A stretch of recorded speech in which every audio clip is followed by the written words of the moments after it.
Hello, my name is Matthew Gable, and I will be doing my persuasive speech, on the upcoming vote in November for medical marijuana, and I'm hoping to persuade you to vote yes.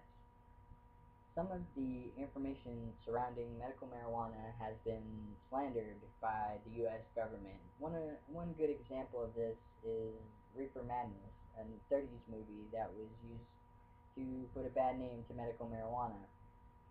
Uh, it's saying that the big companies that the U.S. government will lose for medical marijuana, things like pharmaceuticals or prisons, which is a big chunk of America's financial income, and they'll be losing the money because they'll be able to replace drugs that medical marijuana can replace, such as painkillers like Oxycontin or Prozac, anything like that.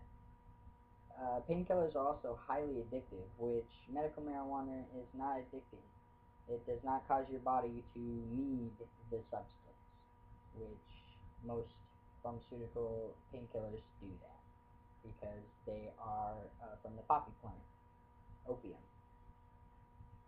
So besides painkillers, you got antidepressants as well. Antidepressants can change your body physically and stop you from producing serotonin, so your inhibitors won't be able to pick it up anymore.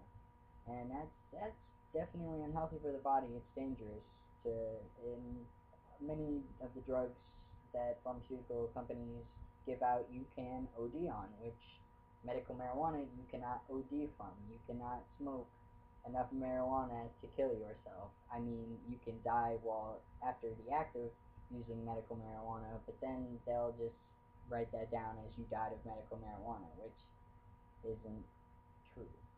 I myself have had to go to the hospital because of medical marijuana. My blood sugar is lowered whenever I smoke, which I have to take insulin normally to do by myself.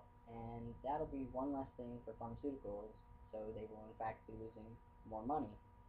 Pharmaceuticals, however, they are trying to produce pills that are THC blend, and it has been shown that if you do not actually smoke the plant or eat it, then you do not receive all the benefits of the plant.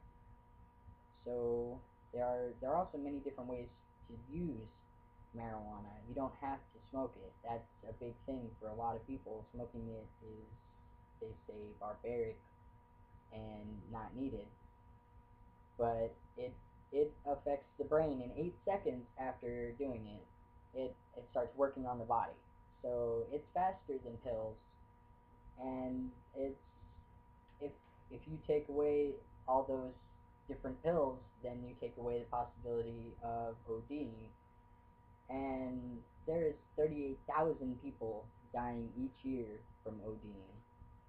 Another 13,000 are dying from just aspirin use because it's a blood thinner, and they die from, obviously their blood's too thin, and they die from internal bleeding, which medical marijuana, it can replace that. If it is recreationally admitted, then you can do that, and it will help.